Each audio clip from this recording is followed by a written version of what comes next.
Hi అండి, నమస్తే. Welcome back to Chandana's వంటిల్లు. ఇవాల్టి మన వీడియోలో చికెన్ రెసిపీ చూసేద్దామండి.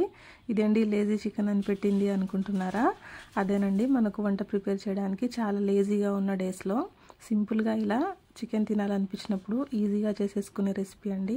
చాలా సింపుల్గా చేసేసుకోవచ్చు, క్విక్ రెసిపీ అండి. తప్పకుండా ట్రై చేయండి. ఇప్పుడైతే ప్రొసీజర్ చూసేద్దాము. ముందుగా చికెన్ తీసుకోండి. 1 కిలో చికెన్లోకి ఇలా 2 ఆనియన్స్, ఒక 4 పచ్చిమిర్చి ఇలా పొడవుగా కట్ చేసి వేసుకోండి. అలాగే కచ్చాపచ్చాగా దంచుకున్న వెల్లుల్లి, అల్లం 2 వేసేసుకోండి. ఇలా ఫ్రెష్గానే వేసుకోండి. తర్వాత అలాగే ఒక 4 టమాటాలని ఈ విధంగా చిన్న చిన్న ముక్కలుగా కట్ చేసి వేసుకోండి. అలాగే కొంచెం పసుపు, 1 టేబుల్ స్పూన్ కారం పొడి వేసుకోండి. అలాగే 1 టేబుల్ స్పూన్ ధనియాల పొడి వేసుకోండి. అలాగే కొంచెం చెక్క పొడి అండి, ఇది ఉంటే వేసుకోండి. తర్వాత ఒక 1/2 టేబుల్ స్పూన్ గరం మసాలా వేసుకోండి. తర్వాత అలాగే 1 టేబుల్ స్పూన్ చికెన్ మసాలా వేసుకోండి. తర్వాత 1 టేబుల్ స్పూన్ సాల్ట్ వేసుకోండి. ఇవన్నీ వేసేసిన తర్వాత చికెన్ మొత్తానికి పట్టేలాగా దీనిని బాగా మిక్స్ చేసుకోండి. ఈ పౌడర్స్ అన్నీ పీసెస్కి పట్టేలాగా బాగా మిక్స్ చేయండి.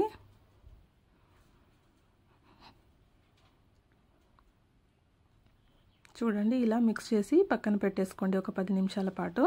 తర్వాత ఒక ప్యాన్ తీసుకొని ఇందులోకి ఆయిల్ వేసుకోండి. ఒక 2 నుంచి 3 టేబుల్ స్పూన్ల ఆయిల్ తీసుకోండి.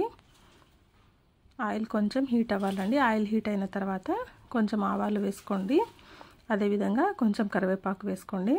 అంతే అండి, ఇంకేం అవసరం లేదు. మనం కలిపి పెట్టుకున్న చికెన్ ఉంది కదండి, అది మొత్తం ఇందులో వేసేసుకోండి.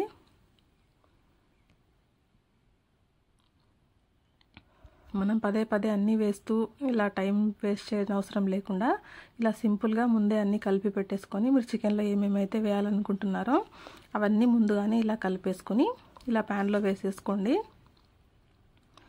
వేసి మొత్తం ఆయిల్ మొత్తం కలిసేలాగా ఒకసారి బాగా కలుపుకోండి.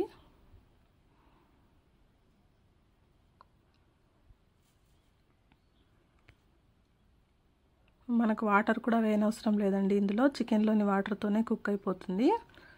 ఇలా మొత్తం అంతా ఒకసారి మిక్స్ చేసుకున్న తర్వాత మూత పెట్టేసేసి ఒక 10 నుంచి 15 నిమిషాల పాటు బాయిల్ చేయండి. ఇలా మధ్య మధ్యలో ఒకసారి ఓపెన్ చేసి కలుపుతూ ఉండండి.